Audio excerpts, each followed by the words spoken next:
नमस्ते दोस्तों, मैं हूं आरपी। स्वागत है आपका इंडिया स्पेशल में। दोस्तों, आज बात करने वाला हूं फूलन देवी के बारे में और बताऊंगा चंबल से निकलकर कैसे बनी सांसद। 3 हफ्ते तक फूलन देवी का हुआ गैंगरेप और फिर बदला लेने के लिए फूलन देवी ने 22 लोगों को लाइन में खड़ा करके गोलियों से भून दिया था। एक वक्त ऐसा था जब डर का दूसरा नाम था फूलन देवी। कई बार गैंगरेप, अत्याचार और फिर डाकू से सांसद बनी फूलन देवी की जिंदगी का सफर रोंगटे खड़े कर देने वाला है। दोस्तों, आपको बता दें कि साल 1994 में फूलन देवी पर एक फिल्म भी बन चुकी है, बैंडिट क्वीन, जो आप में से बहुत सारे लोगों ने देखी होगी। साल 1994 में शेखर कपूर ने फिल्म बैंडिट क्वीन बनाई थी। फिल्म में सीमा विश्वास ने मुख्य किरदार निभाया था और उस साल इस फिल्म को बेस्ट फीचर फिल्म का नेशनल अवार्ड भी मिला था। साथ ही फिल्म फेयर का बेस्ट फिल्म क्रिटिक्स अवार्ड और बेस्ट डायरेक्शन का अवार्ड भी मिला था। फूलन देवी का जन्म 10 अगस्त 1963 को उत्तर प्रदेश के जालौन के घूरा का पुरवा गांव में एक गरीब मल्लाह परिवार में हुआ था। फूलन देवी का बचपन बेहद गरीबी में बीता, लेकिन वो बचपन से ही दबंग थी और 10 साल की उम्र में ही जब उन्हें पता चला कि चाचा ने उनकी जमीन हड़प ली है तो चचेरे भाई के सिर पर ईंट मार दी। फूलन के घर वाले उनकी इस हरकत से इतना नाराज हुए कि महज 10 साल की उम्र में 35 साल बड़े आदमी से उनकी शादी करा दी। शादी के बाद उनके पति ने उनके साथ रेप किया। धीरे धीरे फूलन की तबीयत इतनी बिगड़ी कि उन्हें मायके आना पड़ा। फूलन देवी जब वापस अपने ससुराल गईं तो पता चला कि उनके पति ने दूसरी शादी कर ली है, जिसके बाद पति और उनकी दूसरी पत्नी ने फूलन देवी को घर में घुसने नहीं दिया। इस दौरान फूलन देवी की मुलाकात कुछ ऐसे लोगों से हुई जो डाकुओं के गैंग से थे।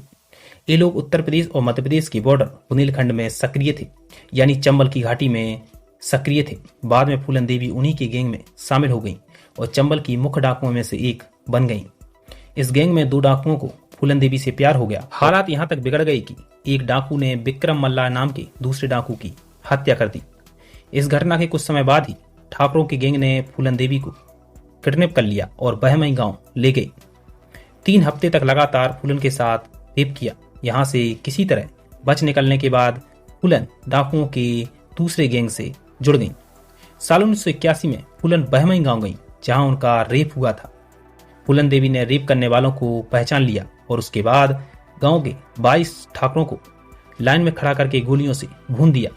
फिल्म बैंडिट क्वीन में यह सीन दिखाया गया है कि इस घटना के बाद ही फूलन देवी की चर्चा चारों ओर होने लगी थी। इसके बाद उनका नाम बैंडिट क्वीन नाम पड़ गया। 2 साल का वक्त बीत चुका था। पुलिस के हाथ खाली थे और इस बात का राजनीतिक दबाव सरकार पर पड़ने लगा था। तत्कालीन इंदिरा गांधी सरकार ने फैसला किया कि यदि फूलन देवी सरेंडर करती हैं तो उन्हें रियायत दी जाएगी। इस बीच फूलन देवी के कई सदस्य पुलिस मुठभेड़ में मारे जा चुके थे और फूलन देवी की तबीयत अक्सर खराब होने लगी थी। साल 1983 में फूलन देवी ने सरेंडर करने पर राजी हुई। उन पर 22 हत्या, 30 डकैती और 18 किडनैपिंग के चार्जेस लगे थे। 11 साल जेल में रहने के बाद साल 1993 में उन पर लगे सारे आरोप वापस ले लिए गए। साल 1994 में जेल से छूटने के बाद उन्होंने उमेश सिंह से शादी कर ली और साल 1996 में फूलन देवी ने समाजवादी पार्टी के टिकट पर मिर्जापुर से चुनाव लड़ा और जीत गईं। फूलन देवी सांसद बन चुकी थीं और दिल्ली में रह रही थीं, लेकिन लगता है चंबल की परछाई ने उनका पीछा नहीं छोड़ा था। साल 2001 में शेर सिंह राणा नाम का एक शख्स फूलन देवी से मिलने पहुंचा और घर के गेट पर ही उन्हें गोली मार दी। फूलन देवी को कुल 5 गोलियां मारी गईं। 2 गोलियां उनके सिर पर और 3 गोलियां उनके शरीर पर। शेर सिंह राणा का कहना था कि उसने बहमई हत्याकांड का बदला लिया है। साल 2014 में शेर सिंह राणा को दिल्ली की एक कोर्ट ने उम्र कैद की सजा सुनाई। तो दोस्तों, ये थी फूलन देवी की कहानी। उम्मीद करता हूं ये वीडियो आपको पसंद आया होगा। आज के लिए इतना ही। मुलाकात जल्द होगी एक नए वीडियो में। तब तक के लिए नमस्कार। यदि आपने हमारा चैनल सब्सक्राइब नहीं किया है तो प्लीज सब्सक्राइब कर लें। शुक्रिया।